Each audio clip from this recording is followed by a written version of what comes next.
Bonjour à toutes et à tous et bienvenue dans Animedia, votre émission 100% cinéma d'animation. Je suis Sylvain, alias Flegmatique, et dans ce podcast, je vous fais voyager dans le monde merveilleux de l'animation. Au programme aujourd'hui, lance, croc et radicalité.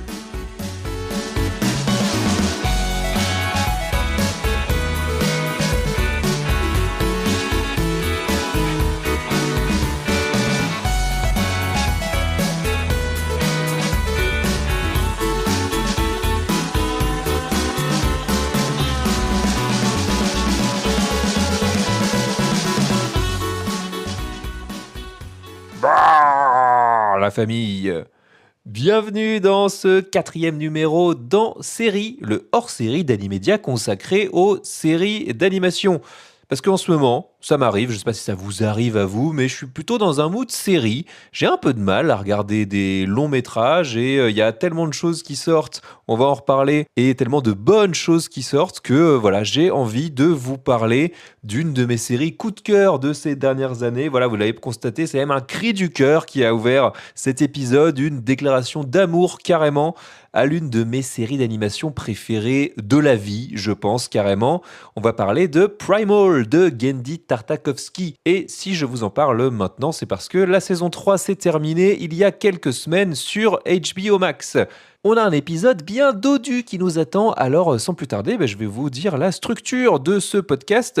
Je vais commencer par la critique de Primal. On enchaînera avec la question rituelle de tout épisode d'Animedia, à savoir c'est pour qui, et je lui décernerai une note pour le replacer dans le grand classement Letterboxd de l'animation. Et c'est après que je vous ferai un petit peu de contexte pour vous parler de ces studios français d'animation qui cartonnent à l'international. Et on se terminera avec un petit calendrier des sorties, mais des sorties séries, et oui voilà, pour coller à la thématique de cet épisode. Donc le programme est assez chargé. Avant de vous envoyer la bande-annonce, je vous fais quand même mon petit rappel rituel. Si vous aimez Animedia, vous avez une chose à faire, abonnez-vous au podcast, et puis likez, commentez et partagez. Ok, ça fait, 3-4 choses à faire, mais c'est dans vos cordes, je vous fais confiance. Et puis parlez-en autour de vous, bien sûr, pour faire connaître le podcast. C'est essentiel, voilà, pour l'aider à percer la jungle, ce monde féroce et impitoyable des plateformes. Allez, voilà pour l'introduction. Maintenant, enfilez votre peau de bête et on s'enfonce dans la nature sauvage.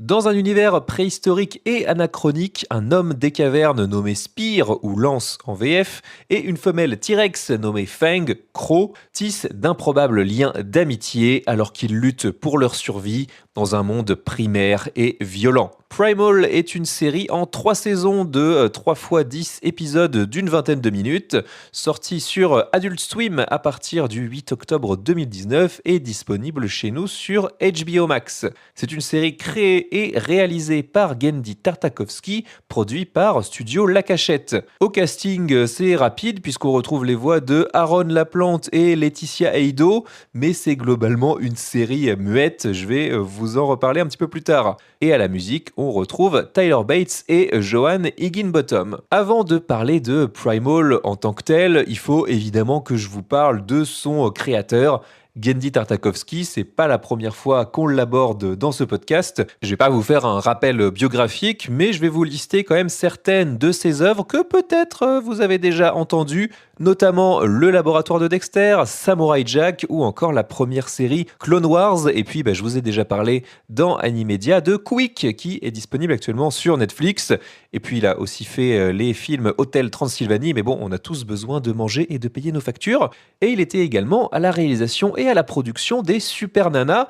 Donc autant dire que c'est un créateur absolument emblématique pour la génération comme moi qui est née dans les années 90 et qui a grandi donc dans les années 2000. En gros, c'est le pilier d'un certain âge d'or de la chaîne Cartoon Network. C'était disponible chez nous sur le satellite, mais je crois qu'il y avait aussi certaines de ces séries-là qui étaient diffusées en linéaire sur les chaînes classiques, hein, il me semble. Je veux pas présager de ça, mes souvenirs sont un petit peu flous, mais bon, en tout cas, en ce qui me concerne, pas mal de ces séries-là, c'est vraiment quelque chose avec lequel j'ai grandi, un style hyper reconnaissable, une énergie aussi, et ça, on va y revenir parce que, évidemment, ça infuse complètement dans Primal. En gros, Primal, donc je l'ai dit, ça commence en 2019 et ça arrive après la trilogie Hôtel Transylvanie. Il y aura un 4e épisode qui sera fait en 2022, mais en l'occurrence, ça arrive à ce moment-là pour Tartakovsky et on sent qu'il avait besoin de se lâcher. En gros, Hôtel Transylvanie, c'était une franchise sous l'égide de Sony en 3D, donc il était quand même assez loin de ce qu'il avait l'habitude de faire et bon, il était pas complètement libre surtout, alors que là, il s'est lâché à tous les niveaux. Il a tout mis dans Primal. Qu'est-ce que je mets? Oui, clairement, il y a tout.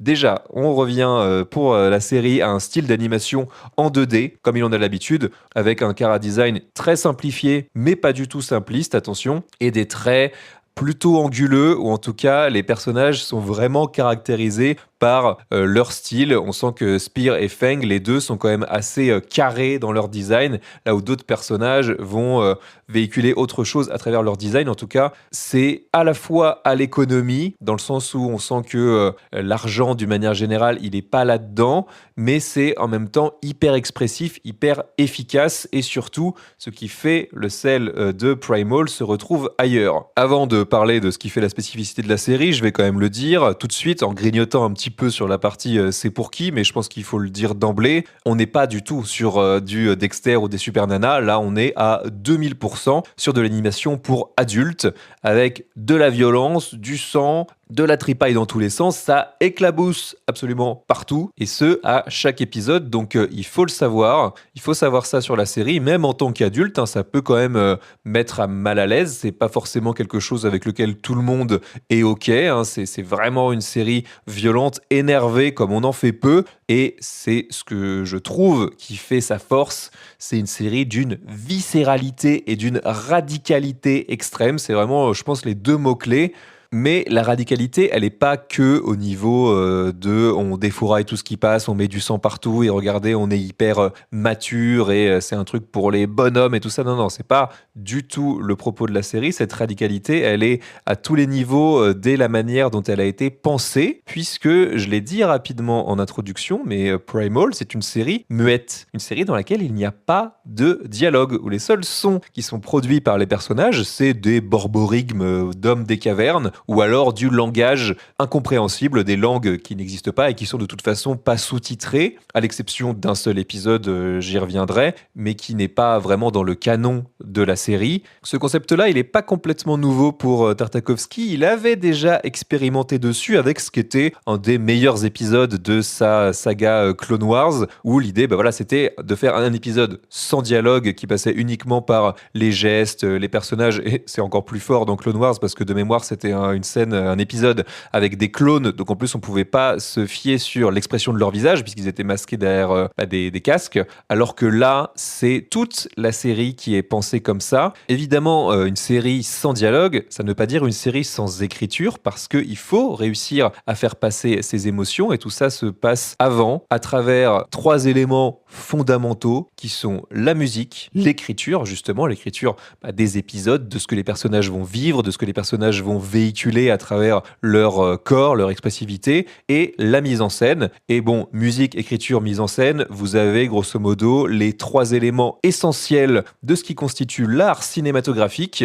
Sans ça, il n'y a pas de cinéma. Ou plutôt, vous enlevez un de ces éléments et il vous manque quelque chose de ce qui constitue l'art cinématographique. Et en l'occurrence, Primal, ce n'est que ça, que ces 3 éléments-là qui s'imbriquent les uns aux autres et qui construisent quelque chose qui tient du génie, en fait, vraiment du chef-d'œuvre à tous les niveaux. Parce que, ne serait-ce que pour parler que de mise en scène dans un premier temps, c'est un festival. Quand, voilà, je vous ai dit en début d'épisode qu'il en mettait partout, qu'il testait tout. C'est exactement ce qui se passe ici. On a de tout, à la fois des gros plan avec un énorme focus qui est mis sur les yeux des personnages. Énormément de choses passent à travers leurs yeux et par épisode, le nombre de gros plans sur les yeux, c'est assez prodigieux. On sent que, à la manière de ce qu'a fait James Cameron sur Avatar, si vous regardez les Avatars, en tout cas le premier, il s'ouvre et il se ferme sur un gros plan, sur un œil. Dans Primal, c'est exactement la même chose parce qu'ils ne peuvent pas s'exprimer directement. Ils arrivent à exprimer quelque chose à travers un design qui est, comme je l'ai déjà dit, hyper simplifié. Mais c'est l'idée de vous montrer ce qu'ils ressentent à travers ces gros plans-là.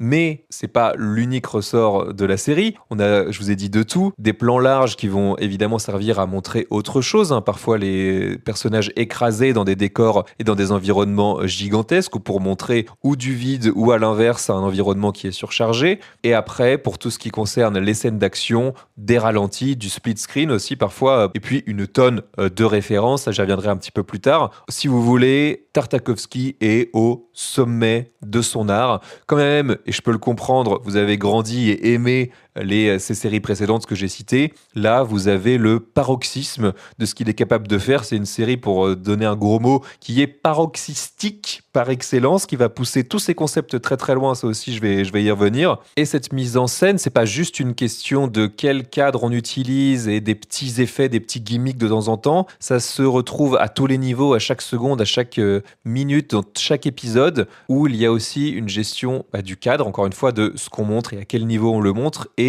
surtout, ou en tout cas ça s'accompagne d'un timing qui est aux petits oignons, mais un timing encore une fois à tous les niveaux, c'est-à-dire à la fois dans l'action, c'est-à-dire que les séquences d'action sont hyper rythmées, encore une fois très bien mises en scène, et surtout elles ne se répètent pas puisqu'elles ne sont pensées que dans ce que l'épisode veut raconter. Si vous voulez, il n'y a pas deux épisodes pareil, il n'y a pas deux épisodes qui sont construits de la même façon. Donc ça, dans une logique premier degré, c'est hyper plaisant à voir, on s'ennuie pas. Mais cette gestion du rythme, elle intervient aussi dans le timing comique, parce qu'il y en a aussi un petit peu à certains moments. Ça vient beaucoup par des personnages qui quittent ou qui entrent dans le cadre à différents moments. Ou alors, à l'inverse, une gestion des temps faibles. Primal, ça paraît un peu contre-intuitif, mais c'est aussi une série qui prend énormément son temps, parce que justement, elle n'utilise pas le dialogue pour faire du remplissage, comme certaines séries, notamment des séries de plateforme, qui nous font des épisodes à rallonge, mais qui sont ponctués de scènes de dialogue interminables entre différents groupes de personnages. Là, Primal ne peut pas se permettre ça. Donc chaque moment de la série doit être rempli par quelque chose, et parfois on peut dire que c'est rempli entre guillemets avec du rien, c'est-à-dire des moments d'attente, des moments où on patiente, où les personnages sont à la fois sur le qui-vive ou à la fois relâchés, et cette notion du temps distendu, qu'il rapproche parfois aussi des western spaghetti à la Sergio Leone, c'est l'idée que on va étirer ce moment-là, ou alors on va offrir un moment d'accalmie dans un épisode, mais en se doutant qu'à un moment donné, ça va repartir, que le rythme va repartir et qu'on va avoir justement ce décalage entre ces temps faibles et ces temps beaucoup plus nerveux, beaucoup plus rythmés. Et là où je parlais de musique dans les 3 éléments essentiels de l'art cinématographique, cette musique va tantôt être omniprésente, avec beaucoup d'éléments qui sont de l'ordre de rythmes tribaux, avec des instruments assez simples, des percussions, etc. Mais il y a aussi une gestion des silences, puisque ces moments de calme, faut les accompagner de rien pour que ça fonctionne. Et c'est toujours cette alternance entre les deux qui va créer le décalage, le rythme, et ce, sans forcément qu'on se rende compte. Ce qui est brillant aussi dans Primal, c'est que tout ça nous apparaît complètement normal, complètement simple, alors qu'à l'inverse, il faut timer ça, il faut calculer ça, il faut prévoir tous ces éléments à la microseconde près, et c'est exactement ce que fait Tartakovsky comme personne dans cette série, comme, en tout cas de mon côté, je ne l'avais jamais vu auparavant, cette science du timing et de la mise en scène à tous les niveaux. Alors après, dans un second temps, on peut parler de ce qui sont les références de Tartakovsky, et il y en a beaucoup, on pourrait les égrener. Dans la dernière saison, il y a même carrément du Mononoke qui vient de manière complètement inattendue, mais voilà, c'est aussi là. Mais en gros, parce que c'est un homme de sa génération, Tartakovsky va puiser, comme beaucoup, dans la littérature pulp américaine d'aventure, qui sont ces récits un petit peu cheap des années 20-30, mais qui ont popularisé des grands personnages qui font partie de de la culture populaire américaine.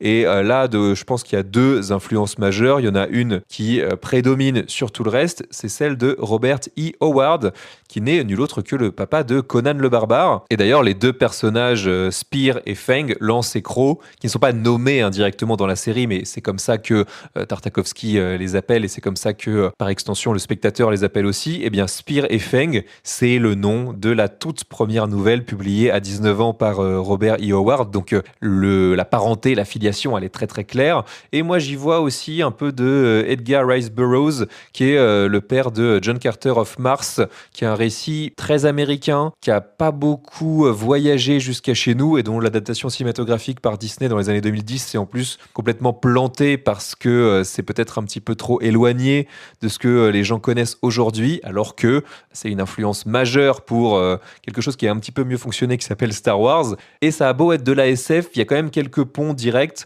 Je pense notamment encore une fois à une des séquences, une des scènes dans la saison 3, sans vous la spoiler, mais voilà, ça m'a rappelé quelques éléments de John Carter. Donc voilà, il va puiser des éléments à droite à gauche, mais globalement, sans parler de références directes, l'idée derrière Primal, c'est celle d'un monde anachronique et qui fonctionne uniquement d'un point de vue de la mythologie, si vous voulez, puisque on va pas faire de fact-checking historique. Hein. Vous savez probablement comme moi que les humains et les dinosaures, par exemple, n'ont jamais coexisté. Donc à partir de là, déjà l'idée de base, on est évidemment très très loin de toute volonté réaliste historique. Puis alors évidemment, à partir du moment où on a un homme qui chevauche un T-Rex, si vous voulez, bon, on sait que on est clairement dans le récit d'aventure fantasmé, on est même carrément dans le fantastique, dans la fantaisie même à plusieurs moments, hein, mais c'est aussi ce qui fait le sel d'un récit comme celui de Conan, qui va mélanger de la fantaisie, du fantastique. En gros, pour revenir à Primal, la saison 1,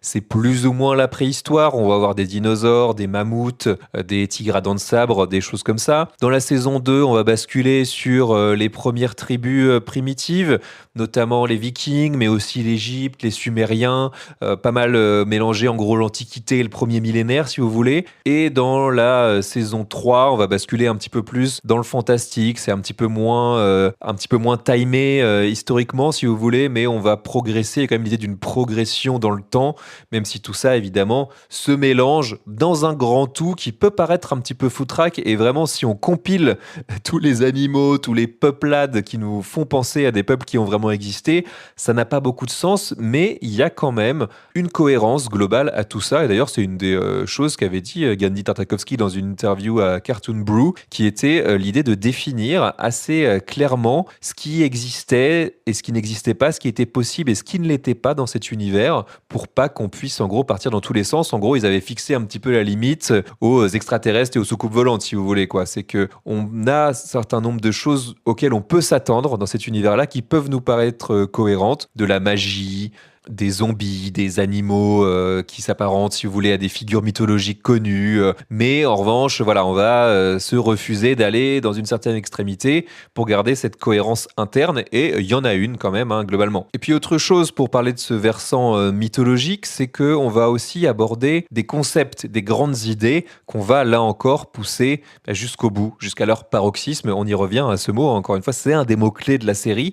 On a dans la saison 2, là encore sans trop en dire, l'idée même de la vengeance qui va se retrouver personnifiée et qui va poursuivre inlassablement les héros avec une sorte de volonté immuable qui va la faire traverser les continents, n'importe quelle épreuve pour arriver à son but. Et ça, c'est mis en scène encore une fois d'une manière complètement dingue, très littérale, mais quand c'est présenté avec un personnage qui incarne ça, il y a un côté jusqu'au boutiste qui est dingue à voir.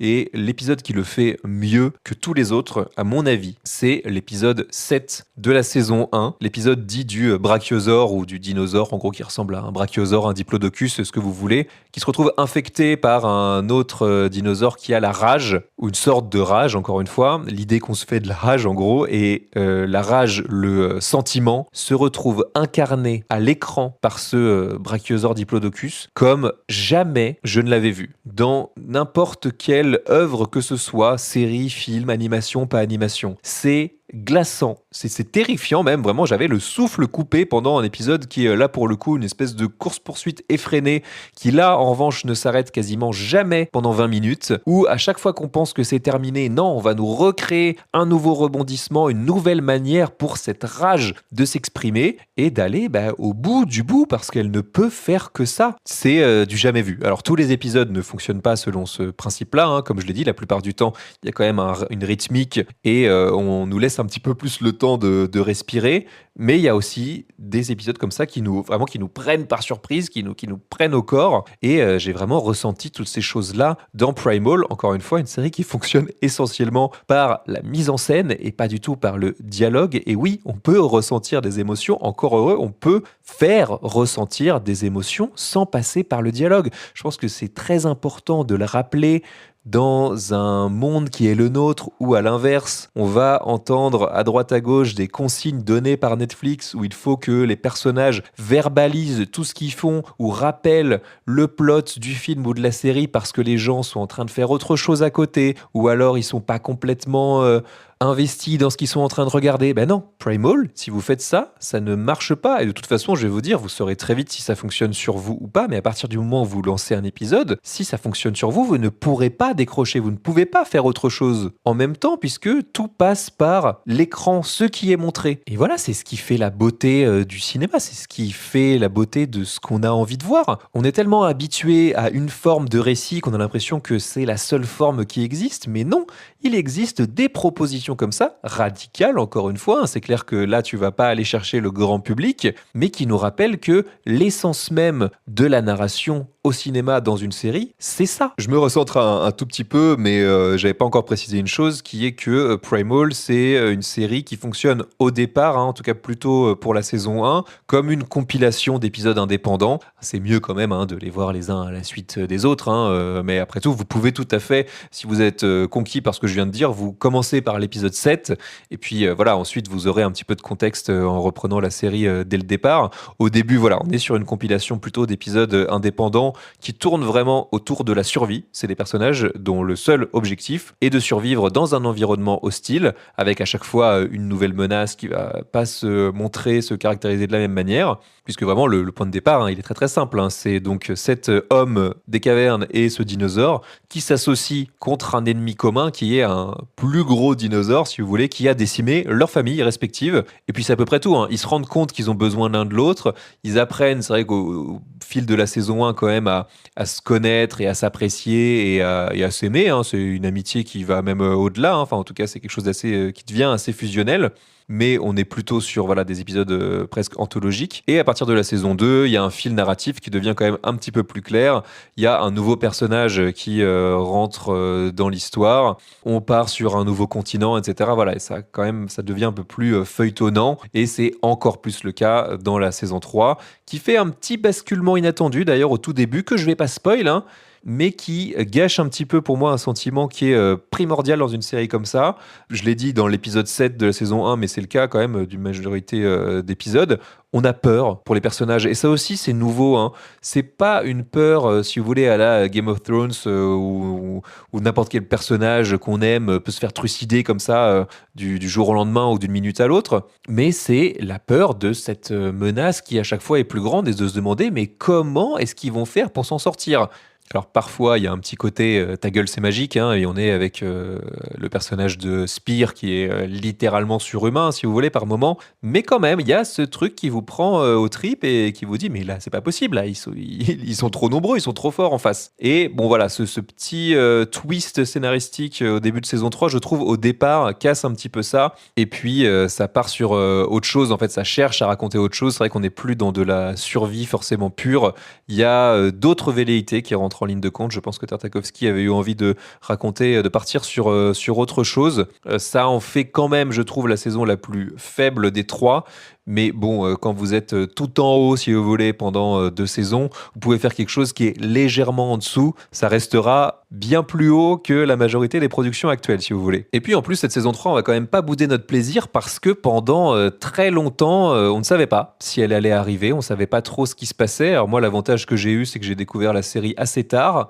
Donc j'ai pas eu à attendre 3 ans et demi. C'est le temps qui s'est écoulé entre la fin de la saison 2 et le début de la saison 3. Entre-temps, Tartakovsky a bouclé Quick pour Netflix, qui était un projet qui traînait quand même depuis un certain temps et qu'il a enfin pu terminer. Je vous en ai parlé l'an dernier puisque ça avait été présenté au Festival d'Annecy. Et puis, c'était aussi un de mes lauréats dans les Animedia Awards.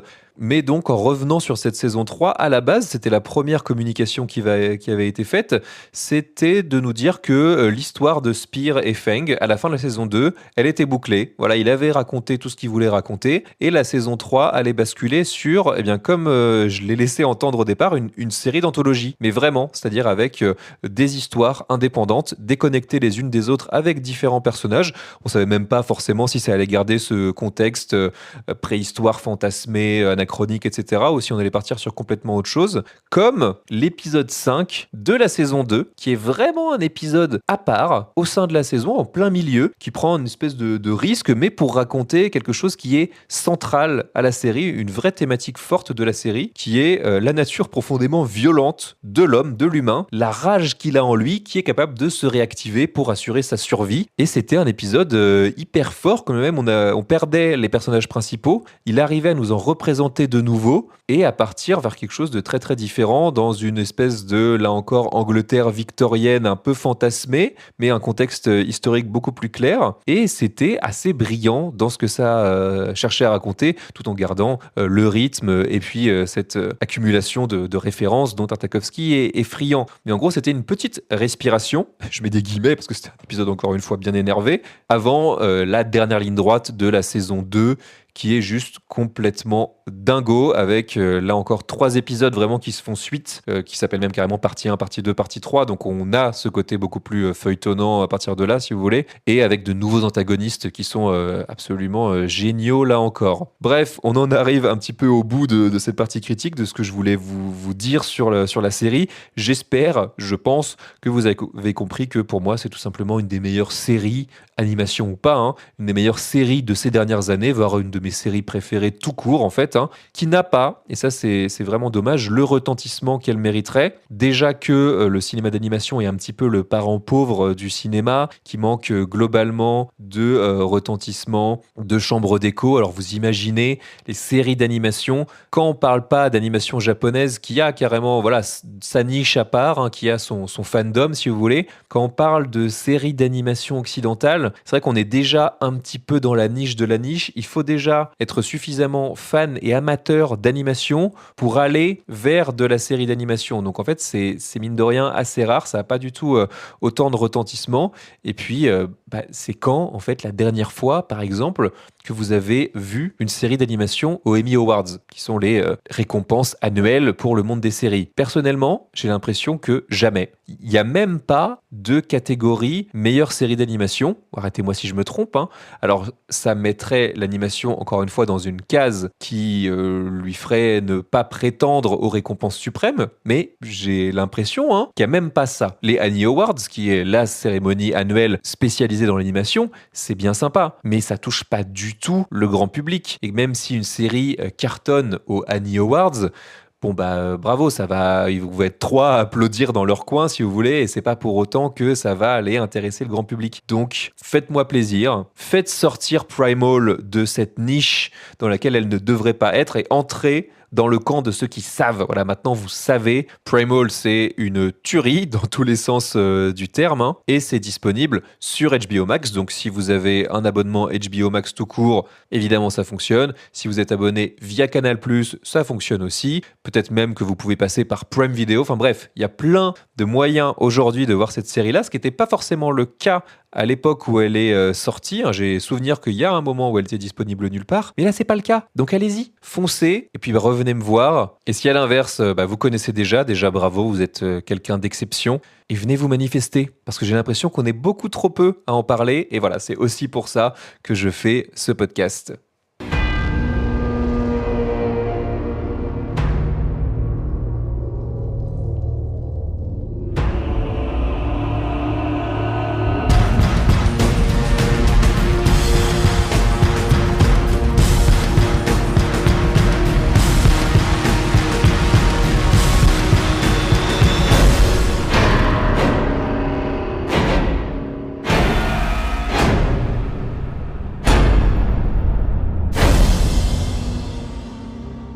On en arrive à la question rituelle de tout épisode d'Animedia, à savoir c'est pour qui Primal. Je vais le redire, mais c'est pour les adultes. Déjà, c'est assez évident, hein. Il y a du sang partout, de la tripaille, voilà, je leur dis, mais c'est gore, hein. Donc voilà, ne mettez pas ça devant tous les yeux. C'est assez clair, quand même, c'est évidemment très cartoon. C'est aussi très graphique. Donc voilà, attention, soyez vigilants. J'ai envie de dire que c'est un truc allez, d'adolescent. Je pense qu'à partir de 12-13 ans, ça passe. Mais voilà, parents, vous savez hein, si vos enfants sont capables ou pas de voir ce genre de choses. C'est aussi pour les fans de Tartakovsky et d'animation 2D un petit peu à l'ancienne. Mais si vous avez adoré dans votre jeunesse, encore une fois, je leur dis, Laboratoire de Dexter, les Super Nanas, Samurai Jack, moi, c'est une série de laquelle je suis complètement passé à côté. Parce que je pense qu'elle a été diffusée un petit peu après. Je vais rattraper ça pas trop tard. Mais voilà, si à l'inverse, vous avez vu tout ça à l'époque et que vous ne connaissiez pas Primal, c'est le moment d'y venir carrément. Ensuite, c'est pour qui les dingues de mise en scène, je pense. Il y a quand même différents profils de spectateurs, à mon avis, hein. Il y a des gens qui aiment justement quand ça passe par le dialogue, par les personnages très très écrits, par cette science du verbe. Voilà, vous avez tout à fait le droit d'exister. Moi, j'avoue que je suis plutôt team à mise en scène, justement, quand on va nous montrer des choses et quand on va faire des choses différentes ou utiliser la substantifique moelle de ce qui fait, encore une fois, je leur dis l'art cinématographique. Et là, c'est complètement le cas. Hein. Dans Primal, c'est utiliser à 200%. Tout le spectre de ce qu'est capable de faire le cinéma, la série en l'occurrence, est utilisé. Et puis, c'est pour qui aussi? Pour les gens qui ont quand même une certaine tolérance à la violence. Il faut quand même être capable d'encaisser ce qu'il y a à l'écran. À l'inverse, ce n'est pas pour vous si vous êtes trop jeune, ça vous l'avez compris. Et comme je l'ai dit, si vous aimez les dialogues ultra fouillés, les intrigues complexes, là non. Là, on est sur quelque chose de beaucoup plus brutal, de beaucoup plus basique, mais qui n'est pas simpliste. Ça, j'y reviens parce que c'est quand même une série qui a des valeurs et qui raconte des choses que, quand même, les personnages ne parlent pas une langue qu'on peut comprendre. Au niveau de la note pour le replacer Primal dans le grand classement Letterboxd d'Animedia, ça va aller très très haut, vous vous en doutez, ça va aller jusqu'à 4,5 sur 5. Je vais faire très rapide sur les points positifs et négatifs parce que vous les avez compris. Les points positifs, c'est tout simplement la mise en scène, le rythme, cette radicalité, cette viscéralité que moi j'adore et cet univers foutraque où il y en a dans tous les sens, mais c'est à la fois bizarrement ultra cohérent entre histoire anachronique et fantaisie déviante, pulp. Voilà, c'est assez dingue tout ce que Tartakovsky a pu bourrer là-dedans, tout en gardant ça hyper digeste. Alors peut-être que vous allez atteindre à un moment donné un certain point de non-retour en vous disant ah là ça va un petit peu trop loin pour moi. Et c'est vrai qu'il y a une certaine gradation quand même dans ce que la série montre, mais si vous foncez, vous allez décoller très très loin jusqu'à la fin. Alors je ne sais pas en revanche si d'ailleurs la saison 3 marque la fin véritablement de la série. On sent, sans spoiler encore une fois, qu'il y a la capacité d'offrir une ouverture vers quelque chose d'autre. Je suis assez curieux quand même de voir ça, j'espère qu'il y aura une suite. Moi, c'est pas une série dont je me lasse du tout. Au niveau des points négatifs, il y en a pas en tant que tel, mais bon, je vais quand même pointer quelques éléments du doigt. C'est sûr que c'est pas au niveau de l'animation à proprement parler que vous allez être soufflé.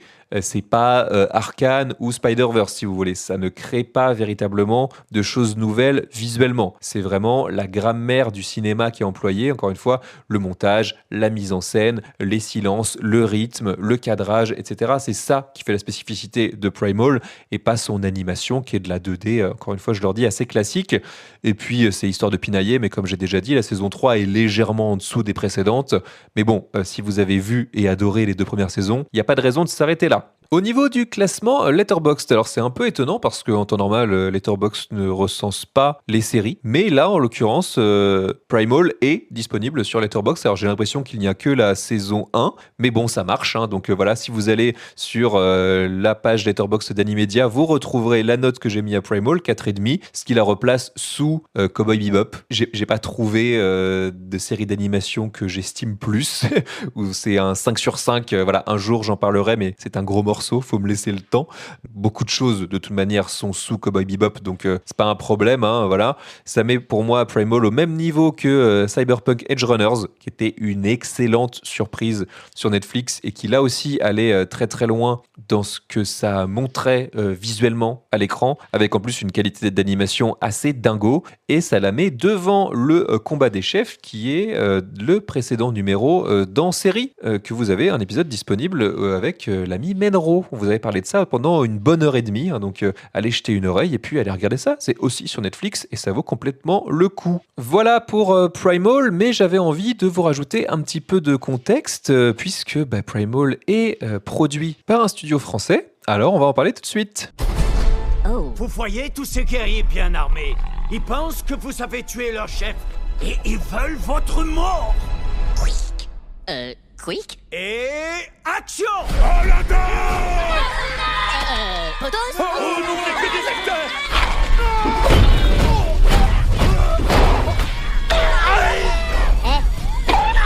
Coupez! Allez. C'était parfait! Tu as écrit un film de monstre? Si, comme Pika Kaiju. Arr, arr. Pour faire ton monstre, que vas-tu utiliser? Ah, Ah. Miso soup, Kongomae, Natenobu, Daifuku! Ah, Luca!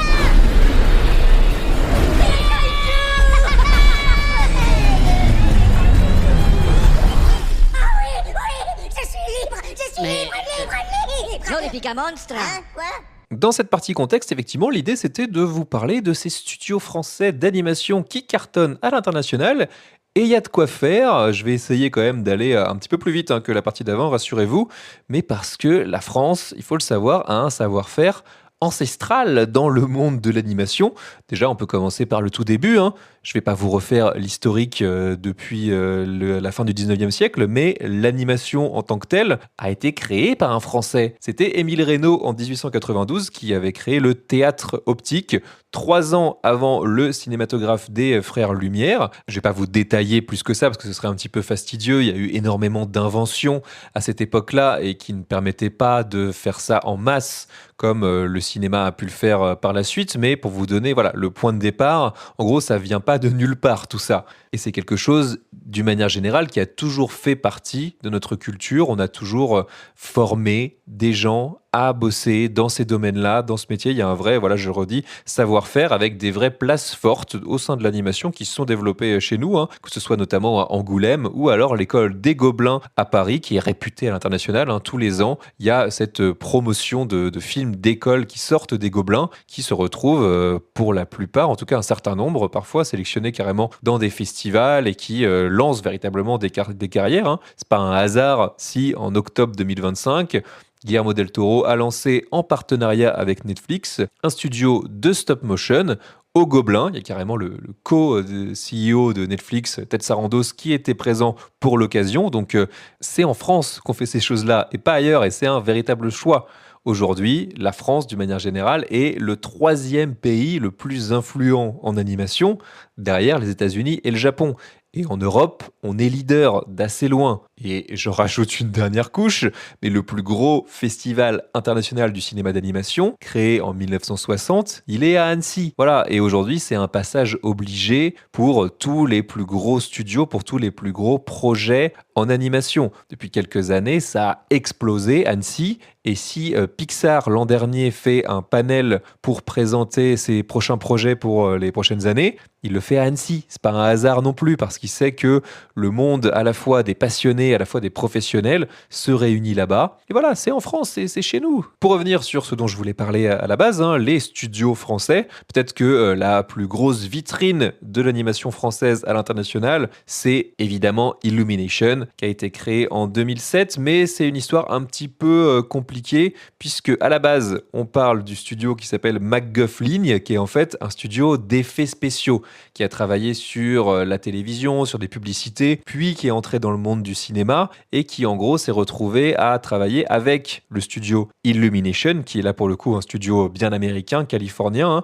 pour Moi Moche et Méchant. Ça a été un énorme carton immédiatement et ça a été racheté dans la foulée par Universal pour devenir Illumination MacGuff, où les deux studios ont quelque sorte fusionné. Puis, ce qui est le cas aujourd'hui, à savoir Illumination Studio Paris. Et officiellement, c'est ce studio-là qui produit tous les films Illumination, de Moi Moche et Méchant, le premier, jusqu'à Super Mario Galaxy, qui est sorti cette année. Alors voilà, c'est basé en France, c'est basé à Paris, c'est un studio entre guillemets français, mais qui est une filiale d'Universal. Donc le côté français est discutable, si vous voulez. En tout cas, l'histoire du studio est intimement liée aussi aux États-Unis. Mais il n'empêche que quand, par exemple, doit y avoir un segment animation dans la cérémonie d'ouverture des Jeux Olympiques 2024 à Paris, c'est Illumination, c'est les Mignons qui vont présenter la France. Donc voilà, là encore, c'est quelque part un des fleurons, si on veut, de l'animation française. Et au-delà de ça, surtout, ce que je voulais mettre en avant, c'est cette myriade de plus petits studios. La Cachette, c'en est un. Les producteurs de Primal et aussi de Unicorn Warriors Eternal, qui est aussi une série créée par Tartakovsky. C'est aussi eux qui ont fait Le Collège Noir. Et ils se sont également fait connaître, ou en tout cas, ils ont aussi créé des épisodes pour Love, Death and Robots, Star Wars Visions, qui sont des séries qui ont pour but d'offrir un panel de ce que l'animation est capable de faire de mieux à l'instant T. Et voilà, ils y étaient, ils faisaient partie de ces studios-là. Là encore, c'est pas une surprise. Évidemment, aujourd'hui, quand on parle d'animation française, c'est impossible de passer sous silence Fortiche, là encore, des Parisiens. Il y a eu Arcane, évidemment, qui a eu un retentissement mondial. Voilà, c'est pareil. Ils avaient déjà bossé avec Riot Games, les développeurs de League of Legends, sur des courts-métrages animés. Et au moment de développer cette série ultra ambitieuse, ils n'ont pas réfléchi bien longtemps. Ils ne sont pas allés bien loin pour dire c'est avec eux qu'on veut faire ça. On peut dire que la suite leur a donné raison. Et ils sont en train de travailler actuellement sur leur premier long-métrage de cinéma qui s'appelle Penelope of Sparta. Et autant dire qu'au vu du pitch et de ce qu'ils ont fait sur Arcane, on a tous très envie de voir ça. Je vais continuer à en name dropper quelques-uns. Il y a notamment Blue Spirit qui fait Blue Eye Samurai. Alors je ne sais pas comment c'est possible, mais Blue Eye Samurai est passé dans mon angle mort. Je n'ai pas vu cette série pour l'instant encore, mais là encore, ça fait partie des choses que je dois rattraper. Mais voilà, la watchlist est toujours aussi fournie, même si comme je suis dans un mood série actuellement, peut-être qu'elle va y passer plus tôt que prévu.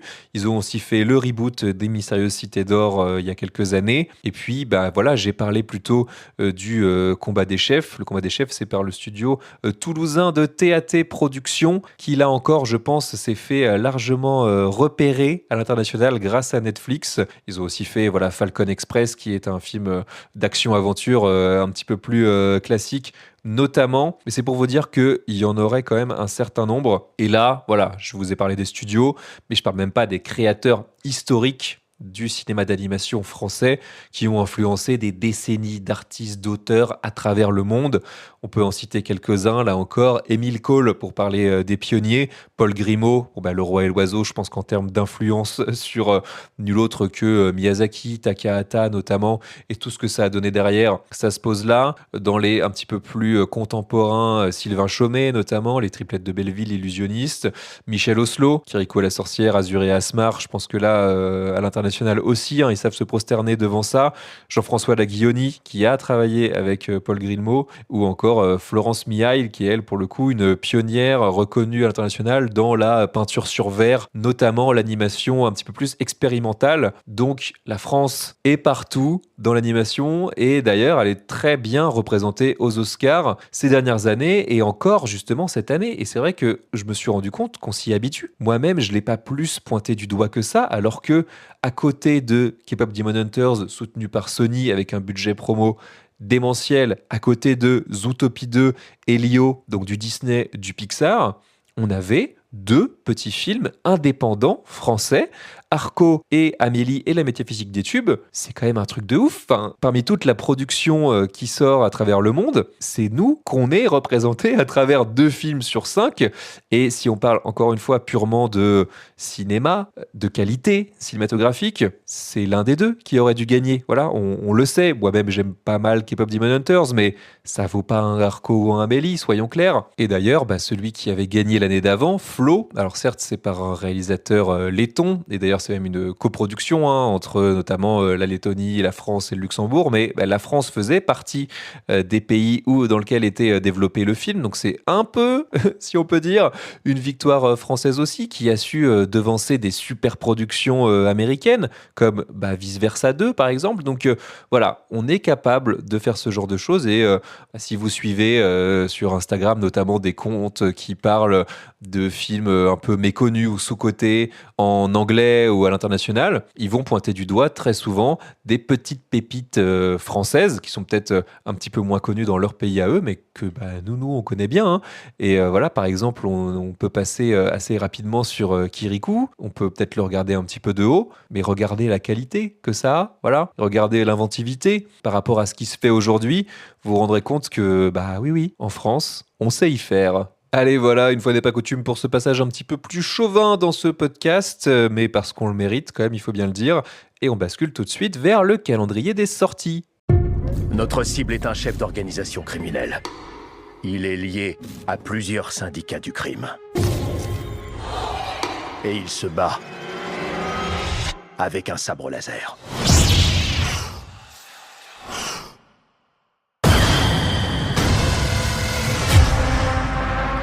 L'Empire a tenté de me tuer. Cette trahison mérite des conséquences. Et ces conséquences requièrent une arme. Ensemble, nous pourrons détruire l'Empire. Puisqu'on est dans un épisode en série d'Animedia, eh bien ce sera le calendrier des sorties des séries, et là il y a de quoi faire parce que je ne sais pas, j'ai l'impression que tout le monde s'est un petit peu mis au diapason, ou alors c'est le printemps qui fait fleurir les séries. Toujours est-il que je vous en ai sélectionné 3 disponibles sur 3 plateformes différentes, donc vous pourrez aussi faire votre choix en fonction de ça. Une sur Disney+, une sur Prime et une sur Netflix, et on commence par la série Disney+, puisqu'il s'agit de Maul Shadow Lord, créé par Dave Filoni. On est bien sûr, vous l'avez compris, sur une série dérivée Star Wars qui est sortie le 6 avril et qui va être diffusée à raison de 2 épisodes par semaine jusqu'au 4 mai, jusqu'au May the 4th, bien évidemment, tout cela est calculé. C'est une mini-série donc en 10 épisodes qui se situe entre la fin de Clone Wars et Rebels. Et si jamais vous n'avez pas suivi ces 2 séries, vous ferez peut-être partie de l'école qui va se rendre compte que, mais attendez, Dark Maul, il n'est pas censé être mort à la fin de Star Wars épisode 1, il n'est pas censé être coupé en 2 par Obi-Wan Kenobi, puis tomber dans un trou dont on ne voit même pas le fond. Alors si, techniquement si, mais il est donc réapparu, et oui c'est un mini spoil, mais bon, que voulez-vous, ça a bien 15 ans, peut-être même plus aujourd'hui. Il est réapparu dans Clone Wars sous la forme d'un être un petit peu mi-humain, mi-machine, avec des espèces de pattes d'araignée mécaniques pour lui servir de jambes, et il était un petit peu fou, il avait un petit peu perdu la raison, on peut le comprendre. Et ensuite il se réapproprie un petit peu son personnage au fil des épisodes, au fil des saisons, jusqu'à devenir un des antagonistes principaux de la série puis de Rebels. Et voilà, ça se situe vraiment dans la droite lignée de Clone Wars. Je vous dis pas ce qui se passe à la fin de Clone Wars de la dernière saison qui est sortie il y a quelques années, parce que ça vaut le coup d'être vu. On est vraiment dans la continuité de ce que Dave Filoni crée avec ses séries animées, avec grosso modo la même DA et la même qualité, en tout cas sur les dernières saisons. C'est assez dingue le step-up qui a été fait là-dessus sur ces séries animées Star Wars. Si vous êtes resté aux premières saisons de Clone Wars en 3D et que vous n'avez pas accroché, je vous en veux pas, c'était assez moche, en tout cas la DA était un petit peu compliquée, c'était un petit peu rigide, et puis il y avait un ton assez enfantin, et puis ils se sont rendus compte que ça s'adressait plutôt à des ados, post-ados, adultes, et donc la série a su vraiment évoluer avec son temps. On a eu Bad Batch ensuite qui continuait aussi ça, et là c'est comme j'ai dit, dans la droite lignée, avec un parti pris quand même assez fort, puisque là on suit Dark Maul qui tente de reconstituer sur la planète Janix une organisation criminelle, puisqu'il avait dans les séries précédentes, fusionner différents syndicats criminels avant donc d'être défaits et de devoir retourner se cacher sur cette planète qui ressemble à un genre de Coruscant, mais en un peu moins sexy quand même, en un peu moins sympa. On sent que c'est plutôt les bas-fonds quand même de la galaxie. Et il y a effectivement un petit côté, même un gros côté, c'est carrément le parti pris de la série, polar urbain, avec ces syndicats criminels qui se font la guerre entre eux, avec des espèces de machinations entre eux, avec également la police qui intervient là-dedans avec une enquête criminelle pour essayer de comprendre ce qui se passe, avec quand même un inspecteur qui est doublé par nul autre que Wagner Moura, donc qui est le Pablo Escobar de la série Narcos, mais aussi récemment qui a été quand même nommé aux Oscars pour son rôle dans L'Agent secret. Donc on est sur du bon pédigré, voilà, encore une fois, Disney met l'argent sur la table pour cette série qui est hyper qualitative visuellement. Les effets de lumière sont complètement dingues, le doublage est toujours très haut niveau. Pour l'instant, j'ai vu les 2 premiers épisodes à l'heure où je fais ce podcast. Il y en a eu 4, j'en ai vu 2 sur les 4. Ça démarre gentiment, c'est pas encore exceptionnel, mais j'ai cru comprendre que ça s'améliorait par la suite, donc vraiment j'attends de voir. Et puis de toute façon, j'ai vu absolument toutes les séries animées Star Wars, à part Star Wars Résistance, mais parce que la postlogie n'existe pas, donc autant dire que là, j'allais pas rater le train. Deuxième série qui est cette fois disponible sur Prime Video, c'est Invincible, Invincible, et on est déjà à la saison 4. C'est sorti le 18 mars et ça se termine ce mercredi 22 avril à l'heure au jour où sera diffusé cet épisode. Alors moi j'en suis pas là du tout, j'ai découvert déjà l'existence de cette saison 4 assez tard et j'ai vu les 3 premiers épisodes sur les 8. Pourquoi assez tard ? Parce que j'ai l'impression que Prime met quand même de moins en moins d'argent là-dedans, que ce soit au niveau de la promotion ou au niveau de l'animation. J'ai vu fleurir quand même quelques vidéos sur YouTube qui parlent du fait que c'est pas la série la mieux animée de la Terre. Alors ça, on le sait, malheureusement, on le sait dès la saison 1, ce qui n'a pas empêché quand même la série de se faire son lot de fans et sa petite communauté. C'est sûr que forcément que dans les professionnels de l'animation ou dans les vrais spécialistes, ça doit un petit peu grincer des dents. J'avoue que si on fait abstraction de ça, il reste, je pense, l'une des meilleures transpositions de ce qu'est l'esprit comics dans une série animée. Et je dis esprit comics dans le sens où ça part dans tous les sens. On a des personnages qui suivent leur trajectoire, qui parfois on voit mal où ça va, où on suit des trajectoires parallèles et tout finit par retomber un peu sur ses pieds avec des personnages qui apparaissent, qui disparaissent, qui reviennent. Et une profusion forcément de super-héros, mais avec ce côté sans concession, bien trashouille. Là encore, si vous avez vu les premières saisons ou si vous connaissez l'esprit Invincible, on n'est pas loin de Mortal Kombat avec des super-héros, quoi. Vraiment, les combats sont, là encore, on y revient un peu comme Primal, si vous voulez, dans une espèce de radicalité, une viscéralité assez folle, où les super-héros sont des personnages forcément surhumains qui font des dégâts, et des vrais dégâts, et ces dégâts, on en voit les conséquences à la fois sur eux et sur le reste de la population, avec, on va très très loin dans les concepts de comics, c'est pour ça que je parle de meilleure transposition, avec des multivers, des univers alternatifs, on va très très loin dans l'espace, ça va assez loin dans le concept, donc faut déjà être capable d'encaisser tout ça, ça peut du tout ne pas être votre cam, mais ça a au moins le mérite de l'assumer. On cherche pas à rendre ça réaliste ou pseudo-réaliste à la Marvel, si vous voulez. On est dans du pur comics de super-héros. Je vais rien vous dire au niveau de l'intrigue pour pas vous spoil, d'autant que de toute façon j'ai vu à peine la moitié de la saison 4, donc j'aurais pas grand chose à spoil anyway, mais ça vaut clairement le coup d'être vu. C'est même le format est assez étonnant, c'est des épisodes de 40-50 minutes et ça prend le temps là encore de raconter ce que ça a à raconter. C'est pas trop long. Arrivé à la saison 4, c'est sûr que l'effet de surprise des premières saisons, des 2 premières saisons notamment, est plus trop là, mais c'est des personnages que, à titre personnel, je suis très content de retrouver, et surtout ce que j'adore avec cette série, c'est que je n'ai aucune idée de là où ça va aller. Ça peut partir absolument dans tous les sens. Et on termine ce calendrier des sorties avec une 3e série qui est disponible cette fois sur Netflix, et on est sur de l'animation japonaise, une 2e saison qui plus est.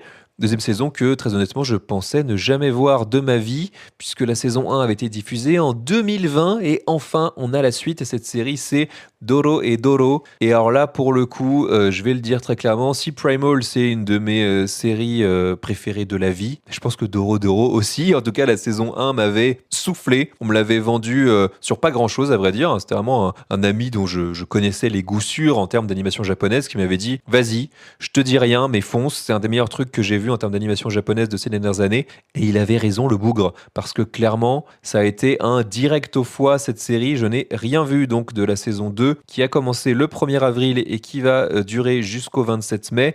Mais j'attends de terminer le reste pour me la garder au chaud, presque me faire un espèce de tunnel où je regarde que ça. Comment vous pitchez Doro et Doro ? Alors, on est sur un univers coupé en deux, avec d'un côté Hall, qui est une espèce de ville décharge, une espèce de bidonville géant à ciel ouvert, bien crasse-pouille comme il faut, et le monde des mages, où là on a, comme son nom l'indique, des magiciens qui ont des espèces de super pouvoirs, mais qui sont un peu tarés sur les bords. Grosso modo, tout le monde est un peu starbé dans cet univers, et on suit notre personnage principal qui s'appelle Kaiman, qui est un personnage amnésique, tiens donc comme c'est original pour une série d'animation japonaise, qui est un humanoïde mais à tête de lézard, avec une voix stridente, qui adore les gyoza, mais bon comme nous tous finalement, et qui traque les mages accompagné d'une jeune femme qui s'appelle Nikaido. Pourquoi il les traque ? Parce que justement il essaye de comprendre d'où lui vient cette tête de lézard, parce qu'à la base c'était un humain comme les autres, qui s'est retrouvé donc affublé de ça. Et alors c'est décidément ça va être le mot clé de cet épisode, mais c'est radical, violent, brut. Il y a une énergie folle dans ce truc. Ça fait plusieurs années que je l'ai vu, mais j'en garde des espèces d'images de tripes géants sous LSD. D'ailleurs, il y a littéralement des champignons partout. Il y a un personnage de mage qui utilise des champignons, qui ne bouffe que ça de mémoire. Et c'était complètement dingue. Enfin, vraiment, chaque épisode ouvrait une porte sur une nouvelle section d'un univers complètement fou. Là encore, une création originale, mais venue de nulle part. C'est tiré d'un manga que je n'ai pas lu, parce que je voulais garder ce côté animé. J'avoue que ça avait été tellement une surprise la saison 1 et je n'attendais tellement plus cette saison 2 que j'ai même du mal à y croire qu'elle est là. Donc j'espère vraiment que c'est au niveau de la première. J'avoue que je me souviens pas de grand chose en termes d'intrigue, mais j'ai qu'une envie, c'est de me replonger dans cet univers qui est frappadingue. Voilà, c'était un de mes animés préférés de ces dernières années. Dites-moi si vous faites partie des fans, si vous aussi vous étiez à fond sur cette saison 2. Toujours est-il que ça vous fait une sélection assez exhaustive. Il y en a pour un petit peu tous les goûts. Et puis en même temps, une sorte de liste de recommandations. Tout ça, je vous le conseille évidemment chaudement. Et voilà, on en arrive à la fin de cet épisode. Si vous l'avez aimé, évidemment, si vous aimez Animedia, abonnez-vous, je le redis, sur Spotify, Apple Podcasts, Podcast Addict ou encore YouTube, la plateforme de votre choix. Commentez aussi, venez me parler, j'adore ça, j'adore lire vos messages. Et également sur les réseaux sociaux, sur Blue Sky, Instagram ou encore TikTok, c'est @Animedia Podcast un petit peu partout.